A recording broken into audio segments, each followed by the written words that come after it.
Bonjour frères et sœurs. Bonjour, bonjour. Comment allez-vous? Content de vous voir ce matin.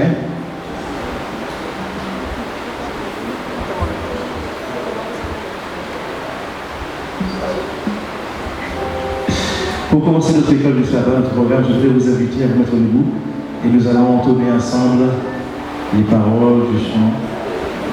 Nous pouvons nous son nom. Seigneur, je te rends ensemble de tout mon cœur. Je suis debout.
Père éternel, nous te remercions parce que tu nous as conduits aujourd'hui dans ta maison. Tu nous as permis de faire un stop à toutes nos activités pour profiter de cette journée bénie que tu nous offres.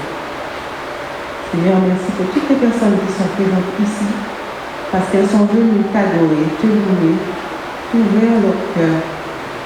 Avant toute chose, pardonne-nous, Seigneur. Pardonne nos mauvaises pensées, nos mauvaises actions. Pardonne-nous, Seigneur, de ne pas nous conformer à tes règles, à tes lois. Mais surtout, Seigneur, tu connais la sincérité du cœur de chacun d'entre nous.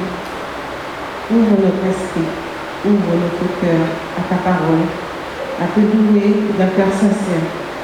Envoie-nous ton Saint-Esprit tout au long de ce programme, pour qu'il nous conduise et que nous soyons édifiés. Nous t'en prions au nom de Jésus. Amen.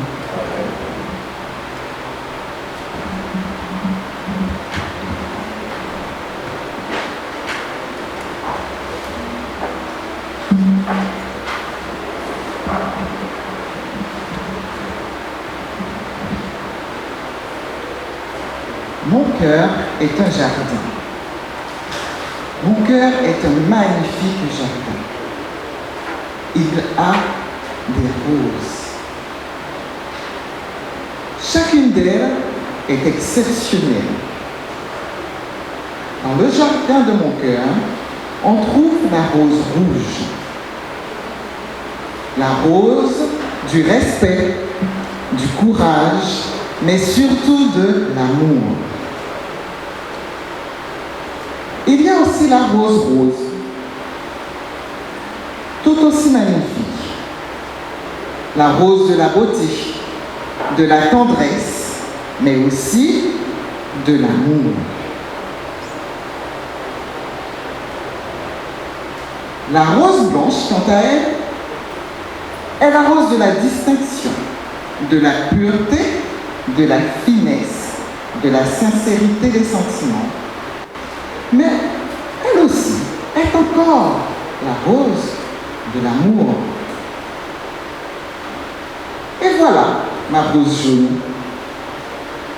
Elle représente le pardon, la persévérance et toujours l'amour. Toutes les roses ont pour point commun l'amour. Jésus, le jardinier des cœurs, cultive l'amour en chacun, sous toutes les formes et sous toutes les couleurs. Nous sommes ce majestueux bouquet et il souhaite que toutes les qualités que je viens de citer soient en chacun de nous. Laissons-le prendre soin de nous et sentons-nous à l'aise en sa présence, car nous sommes les bienvenus et les roses de son cœur. Bienvenue à tous. Continuons de ce thème d'amour. Qui nous séparera de l'amour de notre Dieu? Au premier service, on a eu l'opportunité de chanter ce petit refrain. Non, rien ne me séparera de l'amour de Jésus. Cette fois-ci, avant que je continue mon thème, au lieu de lire le verset, j'inviterai à Sandro et Nathalie de bien pouvoir interpréter cette chanson s'ils le souhaitent bien.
Oui, rien ne me séparera de Jésus.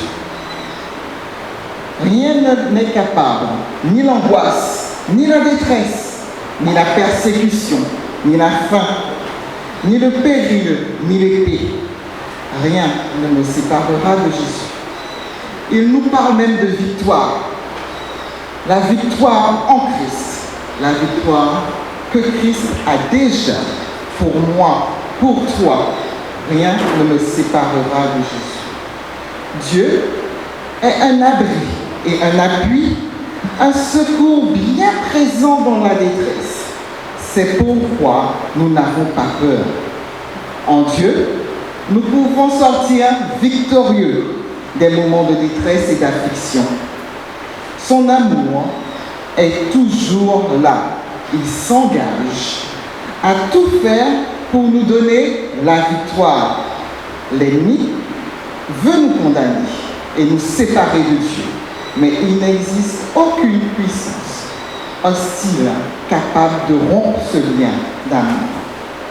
Les épreuves, la douleur, la mort et toutes les choses adverses ne nous font pas sortir perdants, mais plus que vainqueurs en vertu de l'amour rédempteur de Dieu.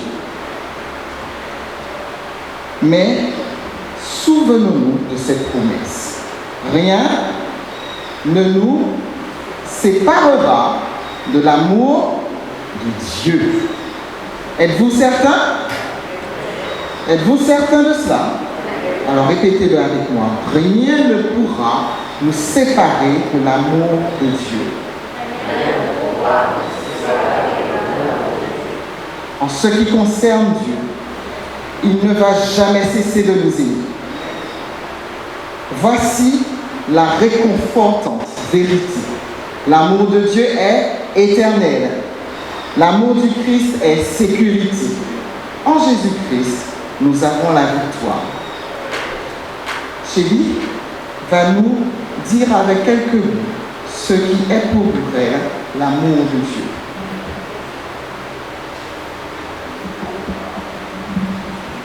L'amour de Dieu. L'amour de Dieu n'est ni terrible ni rien. L'amour de Dieu est tout-puissant. L'amour de Dieu est tellement fort qu'on ne peut l'exprimer. Je voudrais vous conter simplement 5 mots qui peuvent épeler ce grand mot qu'est l'amour. A pour abri, Dieu est mon abri. M pour miséricorde, Dieu est miséricorde. O pour ordre, Dieu est par ordre. U pour unique, Dieu est unique. R pour rédempteur, Dieu est mon rédempteur. Tout cela pour dire que Dieu vous aimera toujours, mais il n'accepte pas que l'on abuse de lui. Que la paix et l'amour de Jésus-Christ soient avec vous toutes ces journées.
Où irez-vous?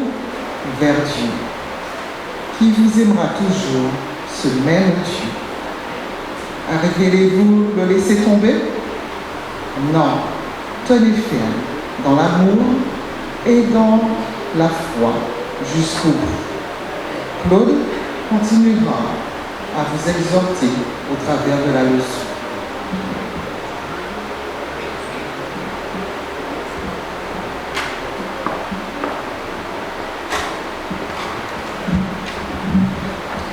Bonjour à tous.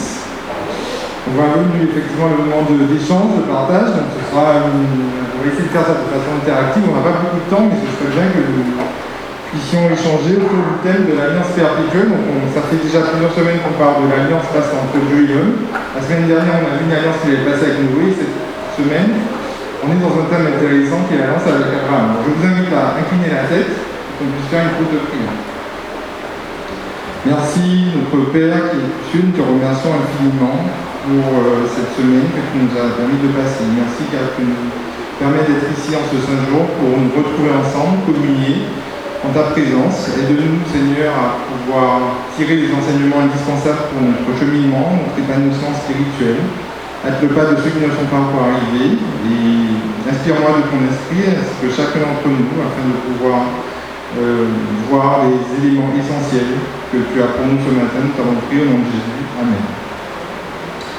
Donc cette semaine, comme je disais, nous avons étudié le thème de l'alliance perpétuelle. Et nous allons voir quels étaient les tenants, les aboutissants de l'alliance qui était passée entre Dieu et Abraham dans le livre de la Genèse et pourquoi cette alliance est dite perpétuelle ou éternelle.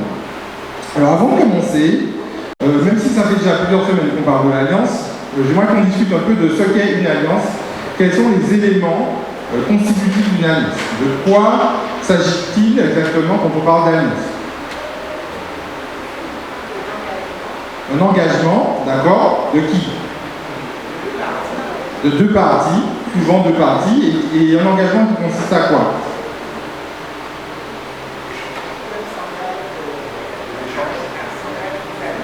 Ok, ils s'engagent vis-à-vis de l'autre. Il y a des échanges, d'accord. On va essayer. Bon, il y a plusieurs types d'alliances. Bon, alliance, ça commence par quoi?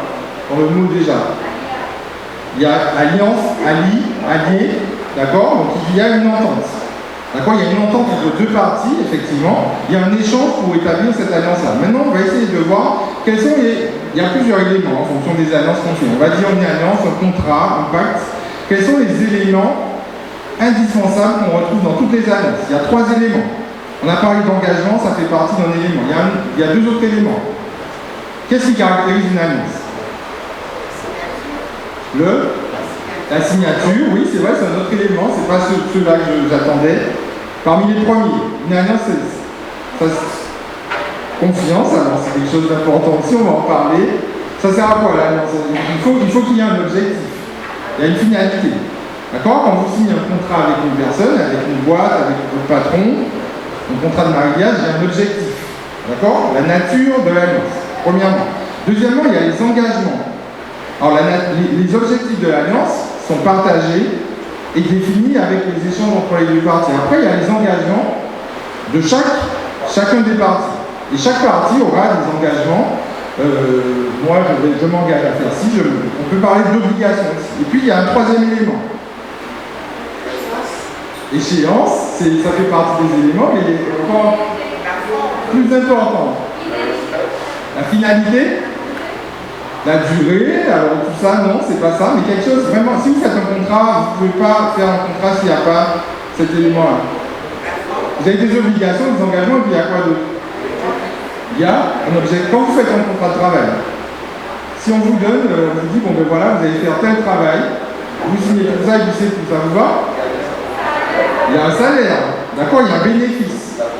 Et chaque partie, en général, a un bénéfice. Donc il y a des engagements, des obligations, et il y a aussi un bénéfice pour chaque partie. Et ces trois éléments-là, c'est difficile d'imaginer une alliance où chaque partie n'a pas des obligations et chaque partie n'a pas de bénéfice. Et puis après, il y a les échéances, la confiance. On va parler de tous ces aspects-là.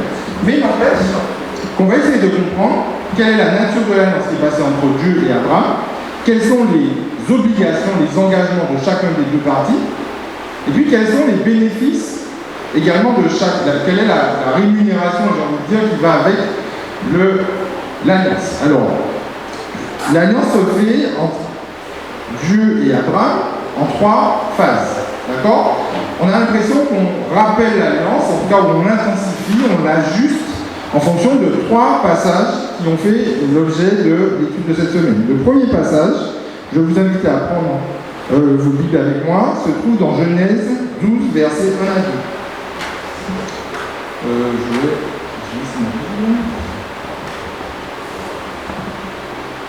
Je vous invite à prendre déjà Genèse 12, versets 1 à 2, c'est la première phase de l'alliance. Alors, va-t'en de ton pays, de ta patrie, de ta maison, dans le pays que je te montrerai, je ferai de toi une grande nation et je te bénirai, je rendrai ton nom grand et tu seras une source de bénédiction. Alors, j'avais noté, je vais prendre la Bible. Donc, première phase de l'alliance entre Dieu et Abraham, et je vais reprendre à partir du texte. Ainsi, deux petites secondes, Genèse 12. Voilà. L'Éternel dit à Abraham, très important au début, va-t'en de ton pays, de ta patrie, de ta maison de ton père, dans le pays que je te montrerai, je ferai de toi une grande nation, et je te bénirai, je rendrai ton nom grand, et tu seras une source de bénédiction. Ok? Donc là, on voit directement, le texte nous dit que l'Éternel dit à Abraham, c'est très direct, et on passe direct sur va-t'en de ton pays, de ta patrie, ça fait partie de quoi dans l'alliance? Obligation ou bénéfice? Va-t'en de ton pays, de ta patrie, de ta maison. Obligation, c'est les engagements. D'accord? S'il y a une alliance à ce moment-là, l'engagement c'est de partir, pour Abraham en tout cas, de partir, d'aller dans son pays. Et puis ensuite, je ferai de toi une grande nation, ça fait partie des bénéfices. Ensuite, deuxième phase de l'alliance, donc ça se trouve dans Genèse 15, à partir du verset 7, et pour aller vite, je vais lire, donc c'est du verset 7 jusqu'au verset 18. Donc Genèse 15, verset 7. L'Éternel lui dit encore, je suis l'Éternel qui t'a fait sortir d'Ur en Chaldée pour te donner en possession ce pays. Abraham répondit, Seigneur éternel, à quoi connaîtrais-je que je le posséderai? Et l'Éternel lui dit, prends une génisse de 3 ans, une chèvre de 3 ans, un bélier de 3 ans, une tourterelle et une jeune colombe. Abraham prit tous ces animaux, les coupa par le milieu, et mit chaque morceau l'un vis-à-vis de l'autre. Mais il ne partagea point les oiseaux. Les oiseaux de proie s'abattirent sur les cadavres, et Abraham les chassa. Au coucher du soleil, un profond sommeil tomba sur Abraham, et voici une frayeur et une grande obscurité vers l'assaillir. Et l'Éternel dit à Abraham, sache que tes descendants seront étrangers dans un pays qui ne sera point à eux, ils y seront asservis et on les opprimera pendant 400 ans. Et je jugerai la nation à laquelle ils seront asservis, et ils sortiront ensuite avec de grandes richesses. Toi, tu iras en paix avec tes pères, tu seras enterré après une heureuse vieillesse, à la 4e génération. Ils reviendront ici, car l'iniquité des Amoréens n'est pas encore à son comble. Quand le soleil fut couché, il y eut une obscurité profonde, et voici ce fut une fournaise fumante, et des flammes passèrent entre les animaux partagés. En ce jour-là, l'Éternel fit alliance avec Abraham et dit, je donne ce pays à ta postérité, depuis le fleuve d'Égypte jusqu'au grand fleuve d'Euphrate. Deuxième phase de l'alliance, on a l'impression qu'on est encore dans les mêmes éléments, c'est-à-dire Dieu s'adresse directement à Abraham, il lui dit voilà ce qu'il faut faire, donc avec des recommandations, des obligations, on va dire, si on peut appeler ça comme ça, mais des engagements en tout cas à tenir, et puis une contrepartie, la promesse qui vient avec. Et puis la troisième phase, qu'on a vu cette semaine, c'est Genèse 17, donc verset 1 à 2, lorsqu'Abraham fut âgé de 99 ans, donc le timing a changé. La première phase, il avait 75 ans. La deuxième phase, il a 99 ans. L'Éternel apparut à Abraham et lui dit, je suis le Dieu Tout-Puissant. Marche devant ma face et sois intègre. J'établirai mon alliance entre toi et moi, et je te multiplierai à l'extrême. On dit des fois à l'infini aussi, sur d'autres versions. Bon, ce qui est intéressant, qu'on a vu cette semaine, c'est qu'il y a un premier élément commun sur ces 3 phases qu'on voit dans ces différents chapitres, c'est que c'est Dieu qui est toujours à l'initiative de l'alliance qui est mise en place. C'est Dieu qui va rentrer en contact directement avec l'homme. Et dans nos vies, quand on applique ça à notre époque contemporaine, puisque l'idée de l'alliance d'Abraham, comme on l'a vu toute cette semaine, c'est une alliance qui est dite perpétuelle, éternelle, parce qu'elle va se prolonger. Et la démarche d'alliance que Dieu fait avec l'homme s'applique encore à notre situation aujourd'hui. C'est toujours Dieu, et depuis le Jardin d'Éden, on le voit, c'est toujours Dieu qui va prendre l'initiative de rentrer en contact avec l'homme pour établir son alliance. Même quand l'homme, des fois, se cache, on voit quand Adam et Ève ont péché, ils se sont cachés, c'est Dieu qui va chercher à rétablir le contact avec l'homme. Et cette notion de relation-là est très importante pour Dieu, et d'ailleurs moi je suis en train de me dire, mais quel bénéfice Dieu a établi une alliance avec l'homme. Et en fait le bénéfice, je me dis que Dieu a avec l'homme, c'est sans doute un bénéfice relationnel, pour pouvoir rentrer dans une relation d'amour avec l'homme. Ensuite, la façon dont il se révèle à l'homme, dont il se présente à l'homme, va être différente en fonction du moment dans lequel il se trouve, du contexte dans lequel il se trouve. On va pas rentrer dans tous les détails de l'étude de cette semaine, mais en français, on voit que la première phase, quand on prend Genèse 12, il dit « l'Éternel dit à Abraham ».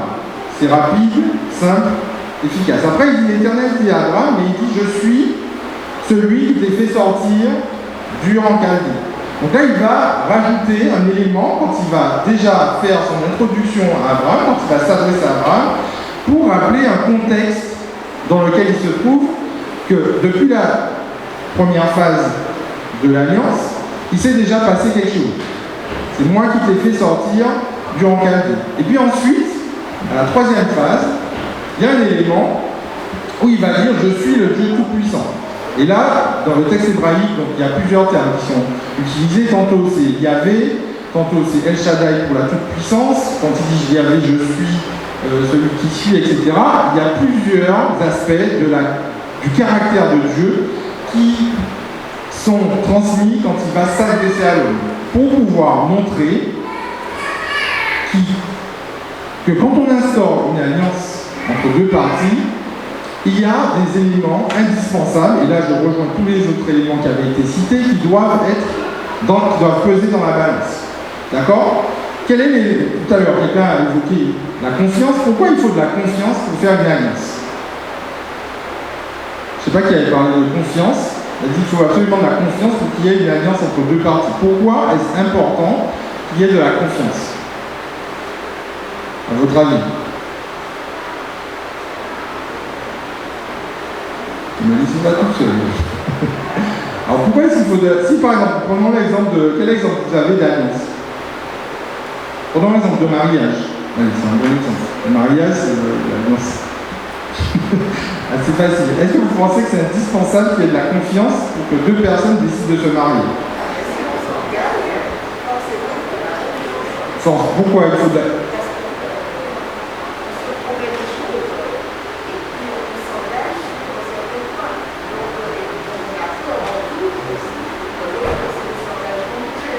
Exactement. Il faut qu'il y ait de la confiance quand il y a de l'engagement. D'autant que quand on fait une alliance à un moment précis qui va avoir des répercussions dans un futur qu'on ne voit pas et qu'on ne connaît pas. Donc c'est important d'avoir une certaine confiance pour pouvoir être prêt à s'engager, à s'investir dans cette alliance-là, parce qu'on ne sait pas comment va évoluer l'autre partie, l'autre personne, dans un futur qu'on ne maîtrise pas finalement. Et donc on voit l'importance de la confiance qu'il doit y avoir au départ pour que chacun des parties puisse accepter finalement de rentrer dans le cadre de cette alliance. Et c'est pour ça que Dieu, dans son approche, quand il va initier l'alliance avec l'homme et avec Abraham, que c'est de ça dont il est question, il va vraiment donner à Abraham des éléments pour qu'Abraham puisse être rassuré. Et Abraham ne sera pas tout de suite rassuré, on va le voir. Donc la première fois, Dieu dit, va-t'en de ton pays, de ta patrie, je vais te donner une postérité. Et puis le temps passe, finalement.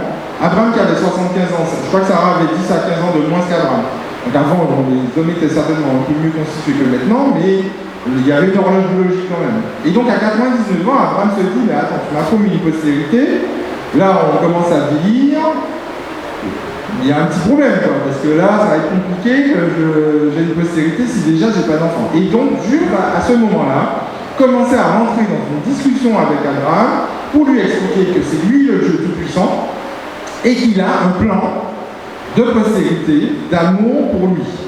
Donc là, ça va être vraiment important et c'est à partir de ce moment-là qu'on va commencer à voir toutes les répercussions de l'alliance que Dieu va faire avec Abraham. Donc premier élément, pour faire un petit rappel, c'est Dieu qui prend l'initiative de l'alliance qu'il fait avec l'homme.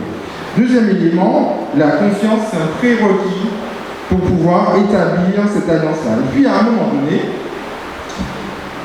il y a des discussions qui se passent et à ce moment-là, Dieu dit à Abraham que malgré son âge avancé, l'alliance tient toujours. Et il va faire quelque chose de très important, c'est qu'il va changer le nom d'Abraham. Alors aujourd'hui, quand on donne un nom à son enfant, on choisit en fonction de ses goûts, on essaie de trouver un prénom unique, original, parfois ça dépend. Alors, il y en a qui vont chercher des fois des significations aussi dans les noms. On voit dans le guide des prénoms, par exemple, chaque année il y a un guide des prénoms à la mode, etc. Et puis vous avez des tempéraments, des caractères qui sont associés à ces prénoms-là. Mais à l'époque, c'était vraiment bien plus important que ça, et le prénom d'une personne pouvait directement caractériser la trajectoire de vie de cette personne-là. Il y avait des familles qui allaient même à donner un nom pour pouvoir exprimer un positionnement politique parfois, qui pouvait être Dieu est mon guide, etc., pour marquer vraiment une différenciation avec un régime politique qui pouvait être mis en place, et puis marquer son appartenance à un régime plutôt théocratique avec le fait que ce soit Dieu qui guide la vie. Il y avait une importance fondamentale, finalement, dans le prénom qui était attribué à un individu par rapport à sa trajectoire de vie. Et Dieu, à ce moment-là, décide de changer le nom d'Abraham. On a plusieurs exemples. On a plusieurs exemples dans la Bible de personnes pour lesquelles le nom a été changé à partir d'une alliance ou d'une expérience avec Dieu. Et ça, c'était vraiment fondamental parce que ça marquait un changement de paradigme, un changement de trajectoire de vie, un changement de projet de vie. Et c'est exactement ce qui se passe. Dieu, quand il fait alliance avec Abraham, et quand il fait alliance aujourd'hui avec nous, Dieu décide directement de changer notre projet de vie. Pour cela, on a des engagements à respecter. Alors, quels sont les engagements ? Et on voit qu'à chaque fois, il demande des choses différentes. Mais quels sont les engagements communs qu'on retrouve dans les différentes phases de l'alliance que Dieu a faite avec Abraham? Qu'est-ce que Dieu demande à Abraham? Quelle est la contrepartie? Quel est l'engagement? Il y a une promesse. La promesse, le bénéfice pour Abraham, c'est la postérité. D'accord? La bénédiction, il sera même une source de bénédiction pour les personnes qui le bénissent, une source de malédiction pour les personnes qui le maudissent. D'accord? Ça, c'est les répercussions. Maintenant, quels sont les engagements?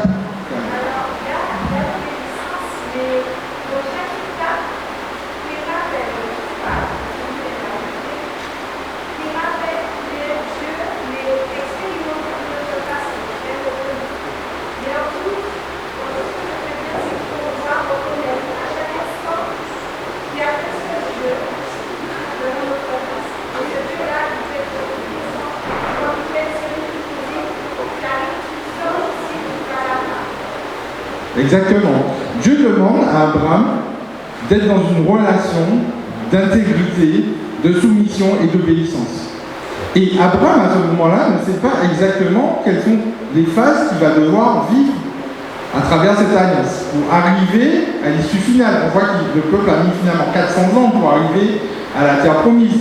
Il y a eu des cheminements particuliers. Mais ce que Dieu demande à Abraham, et c'est exactement ce qu'il demande encore aujourd'hui à l'homme, c'est de lui faire confiance et d'aller, j'ai envie de dire, quasiment en aveugle, en faisant confiance à un Dieu qui a toutes les caractéristiques créateurs, le Dieu pluriel dont il était fait mention cette semaine, le Dieu tout-puissant qui réalise des miracles, même aux dépens de tout ce qu'on peut penser aujourd'hui avec toute la science, etc., on fait confiance à ce Dieu-là pour pouvoir nous laisser guider à travers tout ce qu'il demande. Et parfois, il nous fait passer par des chemins qui sont vraiment... qui peuvent être considérés comme des chemins loufoques par les contemporains. Abraham, par exemple, Dieu lui a demandé à un moment d'aller sacrifier son fils. Donc, tous les contemporains d'Abraham, évidemment, à ce moment-là, ont dû se dire, mais il perd la tête, quoi. Le même Dieu qui dit de ne pas tuer, c'est lui qui te dit d'aller sacrifier ton fils, etc. Mais Abraham, quand il avait sa relation, finalement, avec Dieu, savait que Dieu lui demandait de faire quelque chose, il ne savait pas forcément dans quel but, mais en tout cas, il était rentré dans ce processus d'intégrité-là avec Dieu.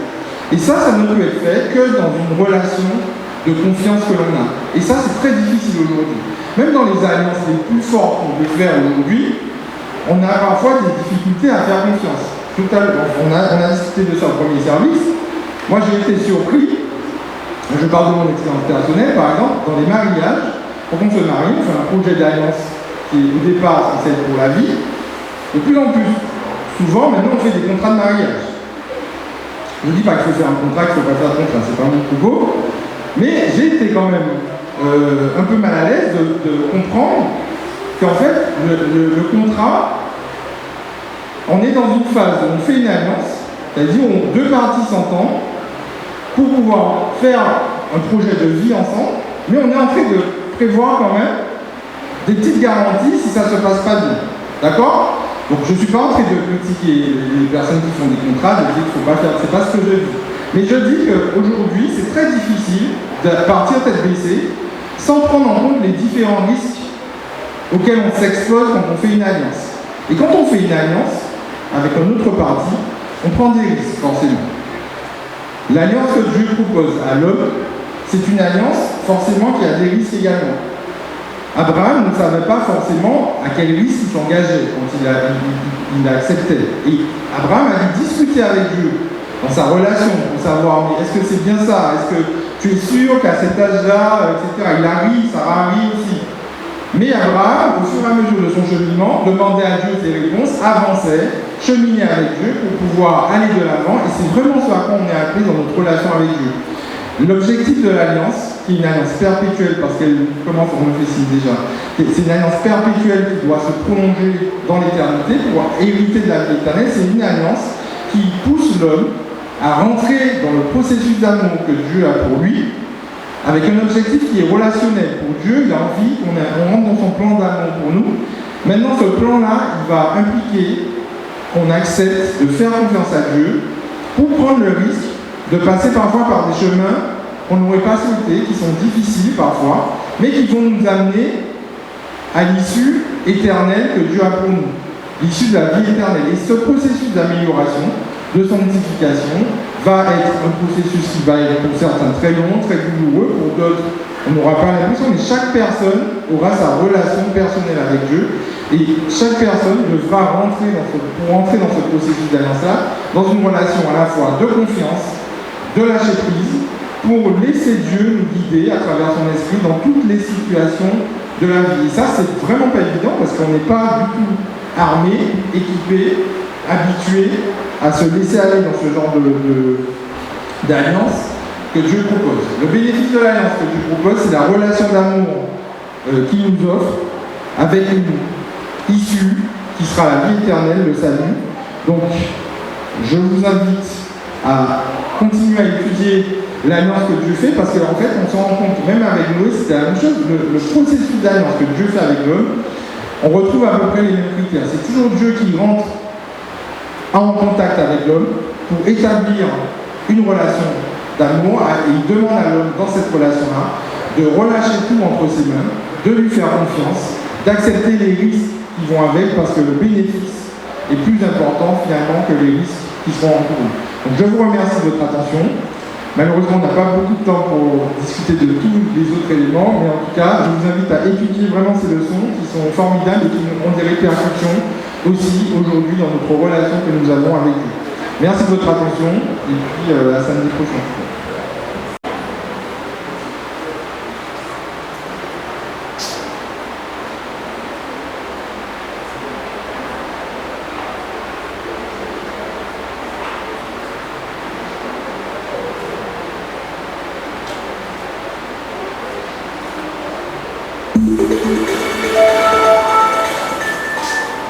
Bulletin d'information adventiste.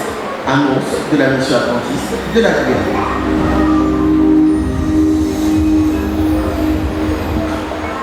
Administration. Suite aux nouvelles restrictions imposées par la préfecture, nous n'avons pas pu avoir notre Namibi prévu le week-end dernier à Kenel-Ouest. Cependant, les pasteurs restent mobilisés et seront le lundi 26 avril sur le terrain de 7h à midi. Tous ceux qui le peuvent sont invités à se joindre à nous pour renforcer l'équipe. Nous vous attendons donc avec vos dépôts salueuses, avec l'âme de préférence, pour une matinée de travail dans la joie et la bonne humeur. L'essence et l'huile seront pour nous, dans l'attente de vous rencontrer. Continuons à faire des dons généreux pour l'achèvement de ce projet. Les enveloppes spécifiques sont disponibles dans vos églises. Vous pouvez également le faire par virement avec le lien disponible sur les fiches d'annonce de la mission. Département de l'éducation. Rappel du week-end de l'éducation qui se déroule du 23 au 24 avril 2021. Le thème est l'éducation, un territoire, une vision, une mission. Le vendredi 23 avril, la diffusion du programme se fera sur les chaînes suivantes. YouTube Espérance TV Interamérique, Radio Lumière, Espérance TV Martinique, Radio Jadeville, Guyane. Le programme du culte du samedi 24 se fera dans les églises. Pour ceux qui ne peuvent se déplacer, il sera possible de le suivre sur les chaînes YouTube Espérance TV Interamérique, Radio Lumière, Espérance TV Martinique et Radio Jadeville, Guyane. La suite du programme de la journée se poursuivra dans l'après-midi sur les chaînes citées par la prière et la présentation de l'éducation adventiste au sein des champs de l'UAG.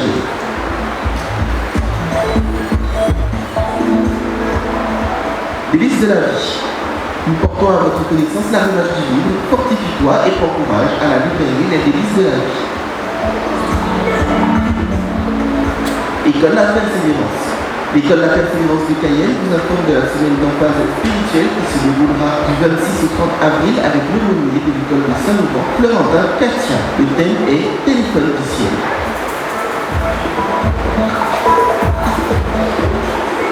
Ministère de Communication. Le département des communications souhaite développer l'évangélisation numérique. Pour ce faire, nous souhaitons former tous les membres qui le souhaitent à l'utilisation des outils numériques. Les sessions de formation seront réalisées prochainement. Merci de vous rapprocher de votre responsable des communications afin d'avoir la liste des formations proposées et réaliser votre préinscription.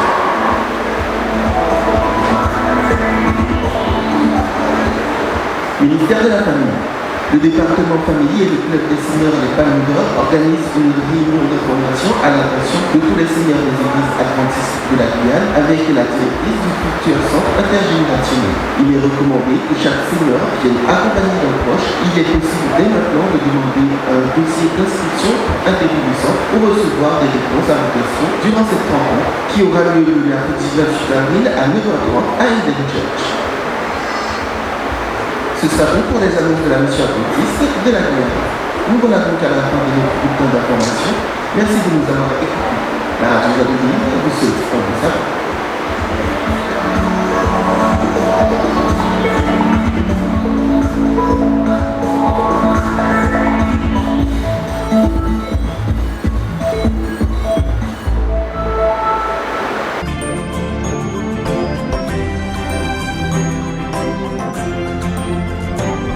J'irai, oui j'irai, j'irai où tu me conduis, je suivrai chacun de tes pas. Moi j'irai, oui j'irai, j'irai partout dans le monde et ton amour je répondrai, où j'irai. Les signes que je vois me disent que Jésus revient. Il reste peu de temps, il faut parler. Le monde a besoin que nous unissions tous nos voix. Viens dis avec moi, oui j'irai. Moi j'irai, oui j'irai. J'irai où tu me conduis, je suivrai chacun de tes pas. Moi j'irai, Jésus, oui j'irai. J'irai partout dans le monde et ton amour je répondrai, où j'irai. Ouvre donc les yeux et regarde tout autour de toi.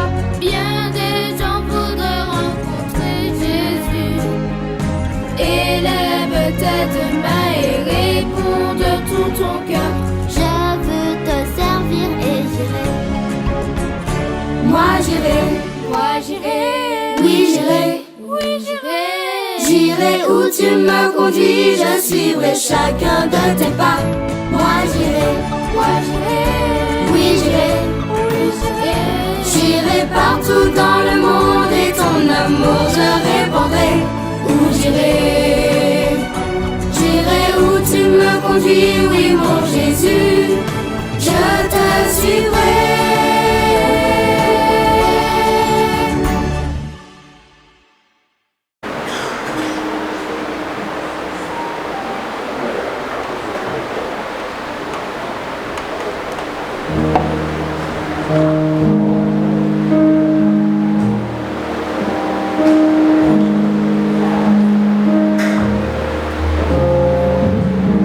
Voici arrivé au moment du culte. Je vous invite à vous mettre debout, nous allons entonner ensemble le chant de circonstance. Nous voici dans le bus. Je l'essaie de me dire dans le chant ici.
Voici venu le petit moment que nous aimons tous, ce moment où nous pouvons louer, acclamer l'Éternel. Et vous savez, dans la vie, on se dit tout le temps, ah j'aimerais bien avoir ça, j'ai besoin de ça, mais je ne peux pas faire sans ça. Tu as toujours besoin de quelque chose dans la vie, n'est-ce pas, Sandrine? Il n'y a jamais assez, n'est-ce pas? Il n'y a jamais assez. Mais vous savez, nous savons vers qui nous pouvons nous tourner et chez qui nous n'aurons plus besoin de quoi que ce soit à part lui. Il n'y a rien dont j'ai besoin qu'il ne puisse me donner. Il n'y a rien dont j'ai besoin qu'il ne puisse me combler. Chantons ensemble.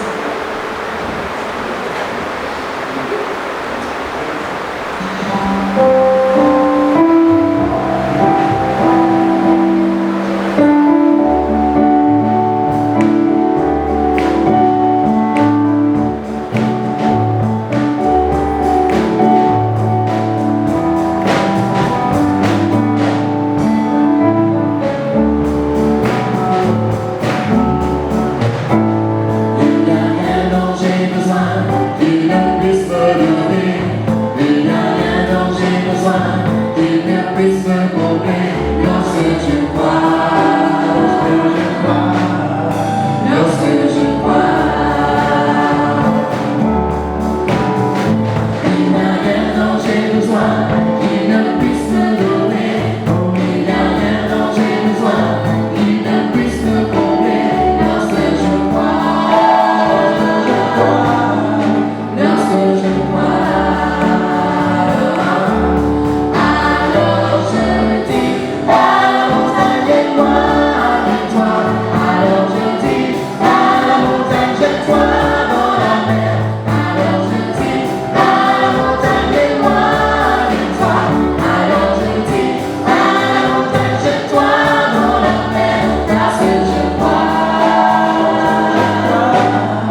Dieu, nous savons, justement parce que je n'ai rien besoin dans ma vie, je sais que rien n'est impossible à Dieu.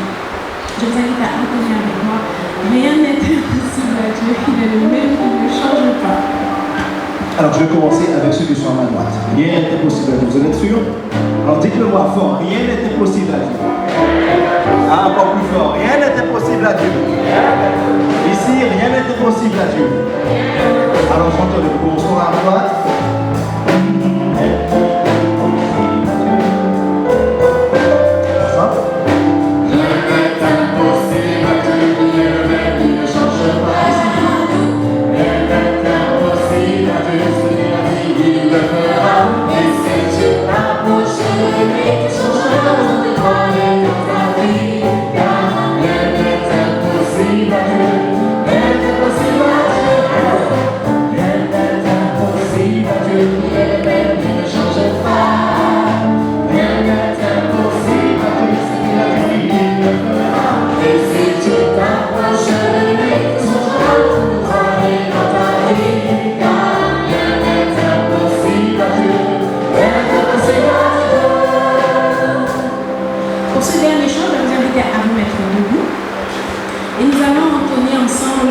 Le 618, Christ est mon rocher, ma lumière et mon sauveur.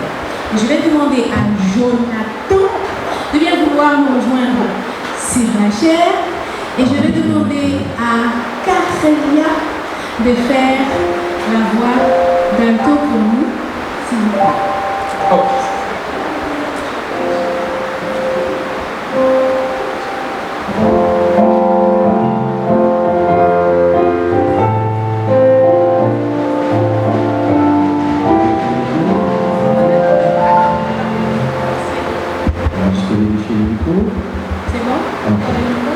Donc nous invitons tous ceux qui connaissent les voix soprano, ténor, alto et basse de se coucher.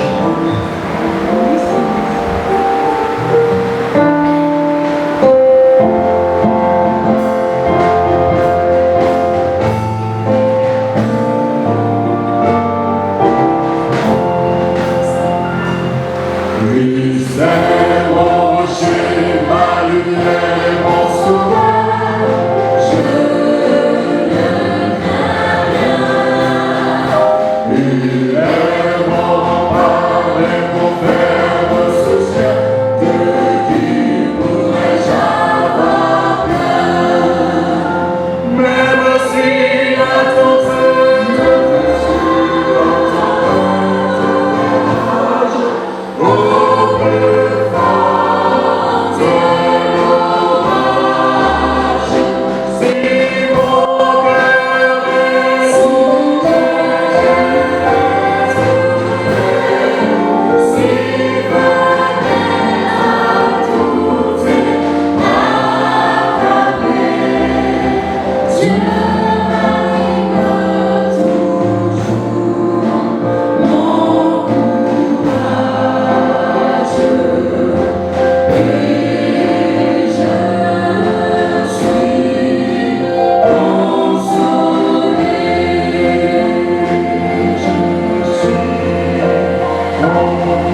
vous tous habitants de la terre, servez l'Éternel avec joie, venez avec allégresse en sa présence.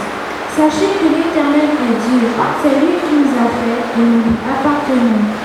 Entrez dans ses pas avec des louanges, dans ses parvis avec des cantiques. Célébrez-le, bénissez son nom, car l'Éternel est bon, sa bonté sera éternelle et sa fidélité de génération en génération. Je vous invite à vous prosterner en prière.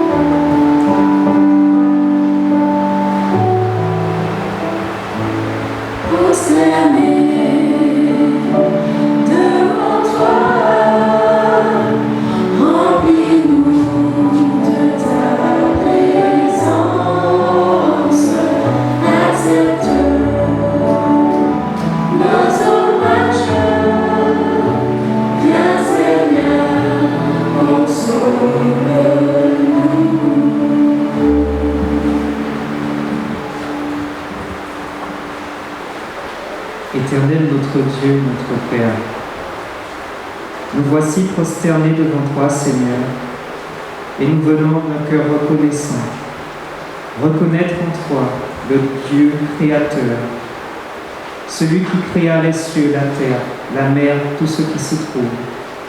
Tu créas l'homme, et le 7e jour, tu te reposas de toute ton œuvre que tu avais faite. Aujourd'hui, nous nous rappelons de ta sainte convocation, Seigneur, et nous venons te chercher. Nous venons trouver refuge en toi, toi, notre seul Dieu, l'Éternel. Nous ne savons pas toujours comment t'appeler, Seigneur, car ton nom est saint. Mais Jésus-Christ nous a enseigné. Ton Fils unique nous a dit de t'appeler notre Père, et c'est ainsi que nous t'appelons. Tu nous révèles par ta parole combien tu es un Dieu miséricordieux, un Dieu d'amour. Aussi, nous voulons te confesser nos péchés, car nous reconnaissons combien nous avons fauté, combien nous sommes indignes devant toi. Mais nous savons que tu nous laves, que tu nous purifies par le sang de Jésus-Christ. Nous te demandons pardon pour nos fautes, Seigneur. Accepte nos offrandes. Accepte nos hommages. Reçois en ce jour l'honneur, la gloire qui te revient, toi notre Dieu. Nous voulons que tu te révèles à nous. En ces temps que nous vivons, nous voyons combien il est important de s'accrocher à notre foi, la foi en Jésus-Christ, notre Seigneur. Nous voyons à travers les études que nous suivons depuis quelque temps combien tu te révèles à nous, Seigneur. Combien en chaque temps, tu nous donnes confiance. Tu permets que nous puissions te connaître davantage. Alors en ce matin, nous te demandons humblement de te révéler dans le cœur de chacun d'entre nous. Puisses-tu, par ton esprit, nous faire ressentir ta présence et que nous soyons édifiés à salut. Que ton nom soit béni, Éternel. Nous t'en prions au nom de Jésus-Christ et pour ta gloire. Amen.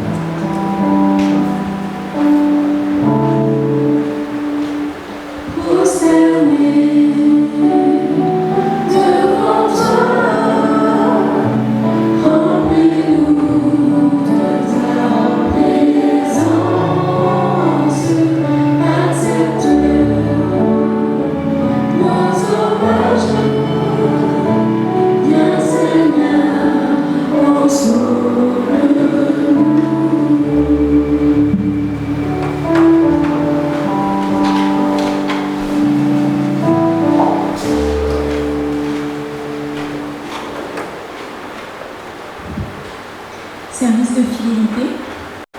Honore l'Éternel avec tous tes biens, avec les prémices de tout en revenu. Alors tes greniers seront remplis d'abondance et tes cuves regorgeront de l'eau. Ce texte est tiré de Proverbe 3, le verset 9 et 10. Les diacres passeront dans les rangs afin de recueillir les dîmes et les offrandes et nous entonnerons le chant approprié.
Corinthiens 5, verset 7. Car nous marchons par la foi et non par la vue.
dans le week-end spécial dédié à...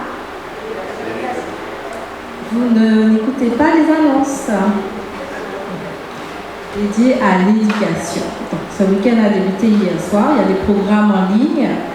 Se poursuit aujourd'hui dans tous les lieux de culte des Antilles et de la Guyane. C'est le même message qui est présenté. D'ailleurs, il a été réalisé par pasteur Jacques Bibrac, qui est le secrétaire exécutif de l'UAGF. Son message s'intitule « Les yeux de la foi ». Je vous invite à incliner la tête avec moi. Seigneur, nous sommes aujourd'hui assis dans ton école. Veuille nous enseigner et disposer nos cœurs à recevoir tes instructions. Amen. Éduquer, c'est apprendre à avoir la foi. Voici le slogan qui résume la vision et la mission du système éducatif adventiste. Alors, quand j'ai reçu ce message, je me suis posé tout plein de questions que je partage avec vous ce matin. Comment est-ce possible foi et éducation? Pourquoi est-ce nécessaire de faire cohabiter ces deux valeurs? Sont-elles réellement miscibles? Après tout, l'Église, c'est l'Église et l'école, c'est l'école, n'est-ce pas? En quoi l'un est indispensable à l'autre? Quel est l'intérêt, la plus-value que représente cet alliage de foi et d'éducation? Et enfin, comment se manifeste concrètement cet apprentissage? En général, les élèves et même les enseignants adventistes, quand arrive le vendredi, ils déposent leur cartable. Le samedi matin, dès le vendredi soir, ils sont plongés dans la Bible, et le samedi matin, ils récupèrent leur Bible à la fin du sabbat. Le lundi matin, ils prennent à nouveau leur cartable. Sauf que dans le système éducatif adventiste, les manuels scolaires et la Bible se côtoient. D'ailleurs, la Bible fait partie des fournitures scolaires à avoir en début d'année. Je me rappelle quand j'étais petite, oui, parce que j'ai eu le privilège d'être scolarisée dans une école primaire adventiste en Martinique, Kervis. Eh bien, la Bible, effectivement, faisait partie de mon matériel. Et elle avait sa place de choix. Vous vous rappelez les cartables carrés? On n'en fait plus tellement.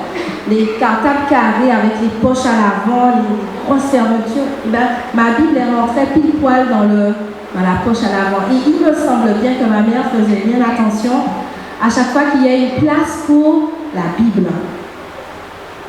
Et les lois est écrit dans le livre Éducation à la page 285. Avoir la foi, c'est faire confiance à Dieu, croire qu'il nous aime, et c'est mieux que personne ce qui est bon pour nous. Cela nous amène à suivre sa voie au lieu de la nôtre, à accepter sa sagesse au lieu de notre ignorance, sa force au lieu de notre faiblesse, sa justice au lieu de nos péchés. Ainsi, l'éducation adventiste permet à l'élève d'avoir une vision plus juste de lui-même, un regard plus éclairé sur Dieu, et l'espace scolaire, normalement, tout ce qui constitue l'établissement, doit permettre à chaque élève de se tourner vers Dieu, ce Dieu qui le connaît mieux que quiconque et qui veut le conduire vers la réussite.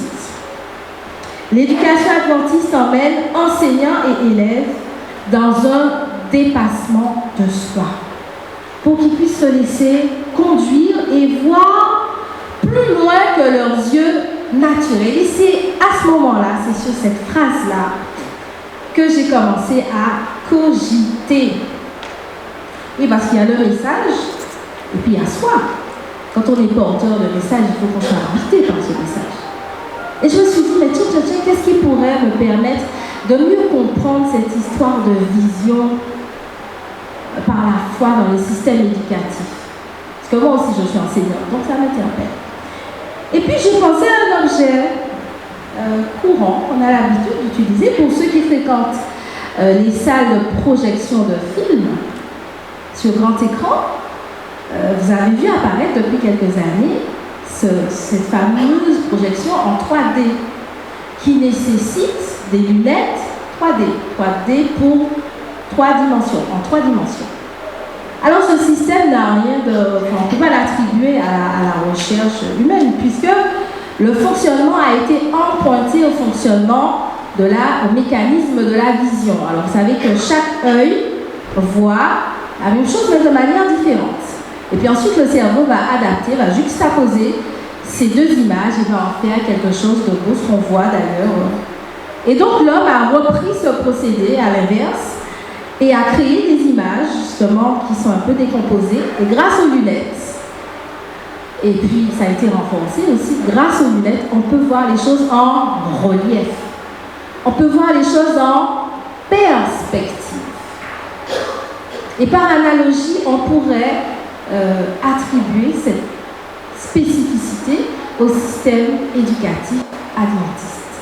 Ainsi, l'enseignant, face à un élève qui a des difficultés d'apprentissage, qui a des difficultés comportementales, discipline clairement, un élève qui ne tient pas en place dans une salle qui perturbe, l'enseignant adventiste dans le système éducatif adventiste, c'est celui qui voit au-delà de cela. C'est donc celui qui va prendre le temps avec cet élève, l'accompagner jusqu'à ce qu'il devienne meilleur. C'est exactement le fonctionnement que Dieu met en place avec nous. Et c'est en cela qu'on parle de foi. Ce qui est intéressant aussi, c'est que élèves et enseignants font l'expérience de la force de Dieu, autant l'enseignant que l'élève.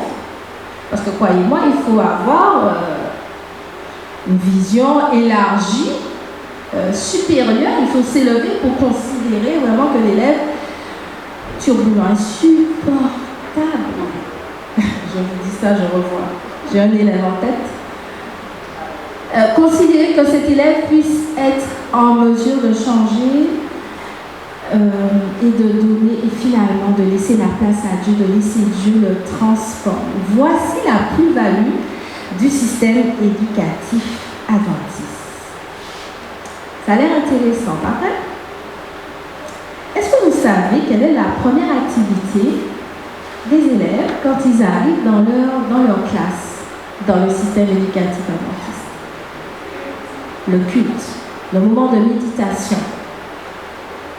Et je me rappelle, parce que, j'ai oublié de vous dire, alors j'ai été enseignante pendant 5 ans au lycée Rama en Martinique.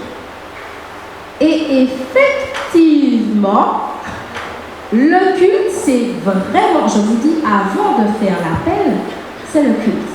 Alors les élèves en jouent et en abusent, vous les connaissez déjà, nous avons tous été élèves.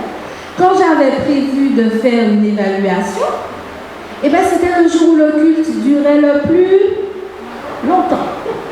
Tout le monde veut chanter. Normalement, c'est un chant, un verset, la prière, puis un peu discuter. Mais alors, c'était le moment où tout le monde... Ce sont de bons souvenirs. Et pour les enfants, quand des fois, je reste là, je regarde à travers la fenêtre quand je dépose mes enfants, et de voir comment ils sont entraînés dans ce moment de louange, d'adoration. C'est ainsi que la foi se manifeste et se cultive dans le système éducatif adventiste. Les enfants sont familiarisés très tôt à la parole de Dieu et ça leur permet d'expérimenter la foi, de rencontrer leur Sauveur. Alors, évidemment, c'est une école, il y a des compétences académiques qu'on ne s'y perde pas. Il faut rentrer dans le... Il y a des enseignants dans la classe, dans la salle. Non, mais j'ai dit au départ, il faut dire une classe. Donc, dans la classe, il y a des enseignants. Donc, on rentre dans leur référentiel. Mais d'accord, c'est une vraie école. Le système adventiste, c'est une vraie institution académique. Donc, il y a cette partie, et puis, à côté, il y a la découverte de la foi. L'établissement participe, tout comme l'Église, à la mission évangélique, vous l'avez compris, puisque elle va former et elle va parler de Dieu en son sein. Eh bien, écoutez, moi, je pense qu'à un moment donné, il faut aussi écouter les expériences, le retour des autres. Alors, je suis allée à la rencontre d'un ancien élève scolarisé à la Persévérance et il va nous dire quelques mots sur son expérience à la Persévérance. Je vous prie d'être attentif tandis que la technique balance. Alors, bonjour, bonsoir. Ça dépend à quelle heure vous allez visionner cette vidéo. Donc, on m'a demandé de donner un témoignage concernant mon histoire avec l'école de la Persévérance. C'est une histoire qui est très longue et c'est une histoire qui continue encore, qui risque de durer longtemps si Dieu le veut. Alors, donc, ça commence quand? Ça commence en 1989. Alors, j'arrive fraîchement d'Haïti parce que ma mère nous a fait venir en Guyane parce qu'elle y était déjà. Alors, moi et mon frère. Et donc, lui, en fait, sur le conseil, vu que nous sommes arrivés un peu tard dans l'année scolaire, nous sommes arrivés au mois d'août 1989. Et les inscriptions étant terminées dans les écoles publiques, alors sur le conseil d'une amie, elle nous a inscrits à l'école de la Persévérance, lui en CM2, moi en CM1. Alors lui, il a eu une scolarité éclair, magnifique, puisqu'il a eu plusieurs prix. Il avait comme professeur M. Marie-Jeanne. Donc il s'est bien adapté, je pense, rapidement au système scolaire, parce que moi, j'avais un peu plus de difficultés. C'est vrai que j'ai pris mon temps, je suis comme les diesel, j'ai pris mon temps pour monter en crescendo, mais vu que j'avais accumulé pas mal de difficultés, donc j'ai dû redoubler la CM1, la classe de CM1, et donc j'ai fait 2 fois CM1. Et après CM1, bien sûr CM2, et la particularité c'est que j'ai fait ces 3 années avec le même prof. Alors c'est Madame Daré, je dis ça en rigolant, parce qu'elle a quand même marqué pas mal de personnes. Mais je n'ai rien de mal à dire lui concernant, et même si j'avais, je dirais pas. C'est quelqu'un qui m'a beaucoup apporté, en dépit de sa sévérité qui était réputée, qui m'a beaucoup apporté, qui non seulement transmettait les savoirs fondamentaux, le français, les mathématiques, l'histoire, tout ça, mais aussi il y avait ce moment de partage, ce moment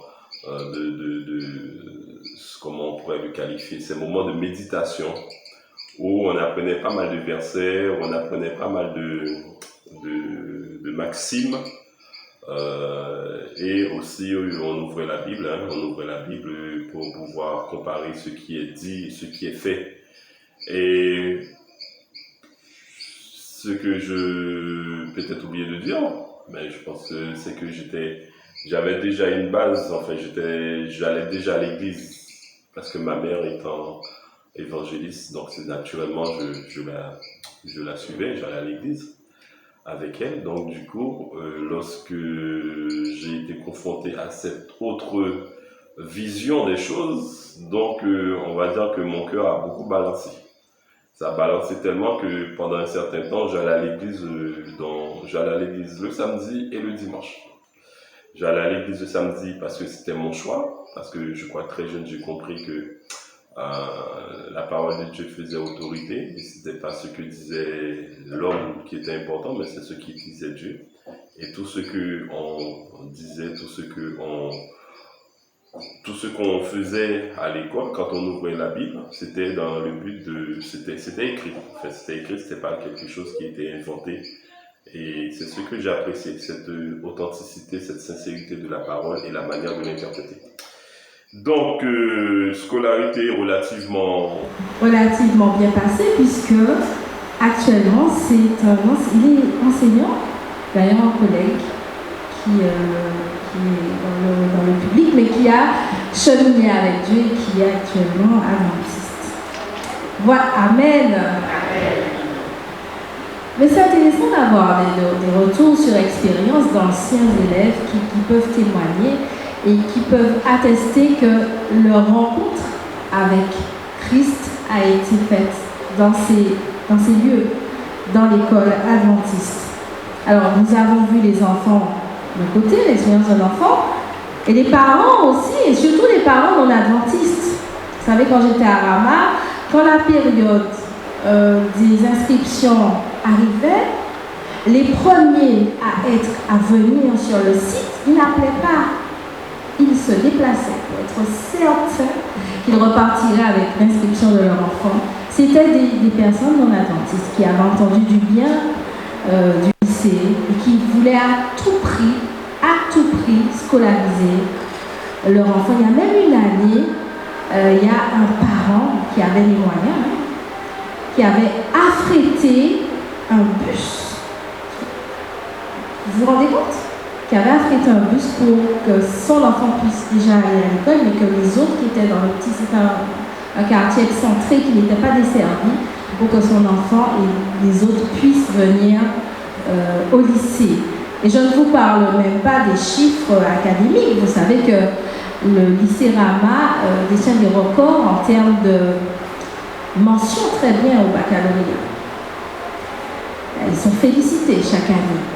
Donc l'enseignement aussi est de qualité. Le philosophe grec Aristote disait que éduquer l'esprit sans éduquer le cœur n'est pas éduquer. Et pour nous, adventistes du 7e jour, l'éducation va même plus loin. Elle cherche à pénétrer l'âme avec l'amour du Christ. Ainsi, l'éducation vise à changer et nourrir tous les aspects de nos vies, nous conduisant à suivre ce que Dieu a prévu, afin d'utiliser tout notre potentiel pour que nous soyons de bons citoyens et de bons chrétiens. Ainsi donc, l'école adventiste et l'église adventiste travaillent ensemble. J'en suis arrivée à ma conclusion au terme de ce message. Je dirais même mieux, l'école est le bras armé, entre guillemets, de l'église, puisqu'elle constitue un vaste champ missionnaire. Alors encore faudrait-il, attention, que les enseignants, alors moi je peux me permettre de dire ça, avec tout le recul que j'ai, mais que les enseignants puissent porter véritablement les valeurs de ce système éducatif. Vous savez tous qu'un enseignant peut marquer à vie positivement ou négativement. Alors, ok, système éducatif d'excellence, je veux bien et j'y crois. Mais ce message, il est très perspicace parce qu'il met enseignant et élève au même niveau dans la foi. Celui de se laisser guider par Dieu. De voir l'impossible quand tout le monde dit dehors, c'est fini, on ne veut plus de toi dans notre établissement. Quand on le dit ailleurs, et bien l'école adventiste devrait pouvoir dire on va te donner une autre chance. Et ça c'est déjà fait par le passé. Mais que les enseignants alors soient complètement investis donc de leur mission. Et puis c'est pas dans le message, mais ça c'est très très personnel. J'aimerais que nous puissions tous prier pour l'avancement du système éducatif en Guyane, pour que nos enfants ne s'arrêtent pas au CM2, que nos enfants puissent poursuivre leur scolarité au collège, et pourquoi pas plus loin. Moi je crois que Dieu est un Dieu de miracles, et que Dieu sait intervenir là où il trouve aussi notre intérêt, alors que ça soit notre priorité, que chacun nous puissions soutenir l'école adventiste de quelque manière que ce soit, et que nous puissions en faire une priorité. Et surtout, nous sommes tous impliqués dans la foi, n'est-ce pas? Que ce soit enseignant adventiste ou non, élèves scolarisés en école adventiste ou non, enseignants, etc. Nous sommes tous dans cette mission engagée. Alors je vous laisse avec cette pensée, cette prière. Puisse Dieu nous façonner, puisse Dieu nous instruire, que nous soyons de bons écoliers et que nous puissions rendre témoignage de ce que la foi fait dans la vie de chacun. C'est ma prière pour vous et pour moi en ce jour de sabbat.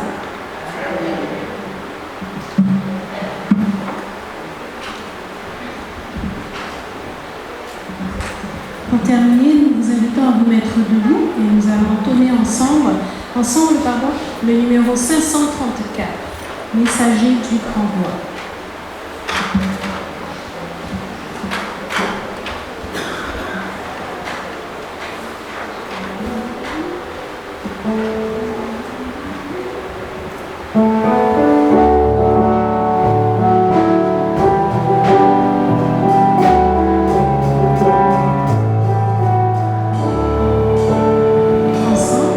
Messager du grand roi, proclamons avec foi la joyeuse nouvelle de la vie éternelle.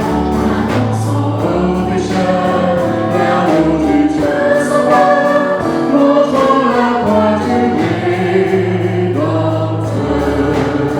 Ambassadeur de Jésus-Christ, par la puissance de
Que l'Éternel nous raccompagne chez nous, que l'Éternel puisse nous conserver dans son sabbat et qu'il puisse nous instruire en ce jour béni. Amen.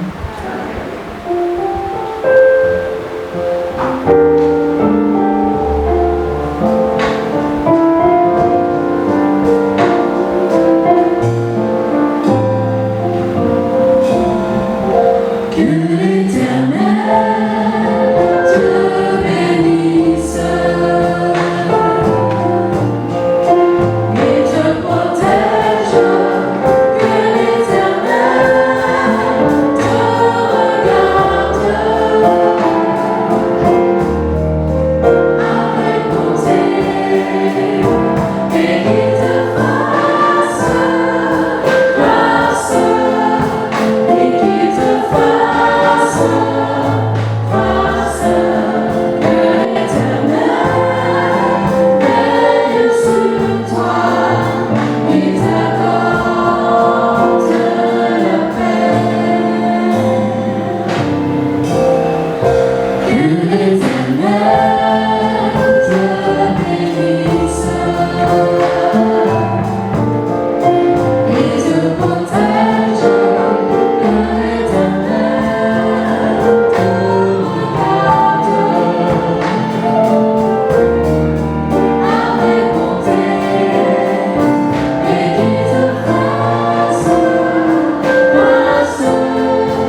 in a whisper.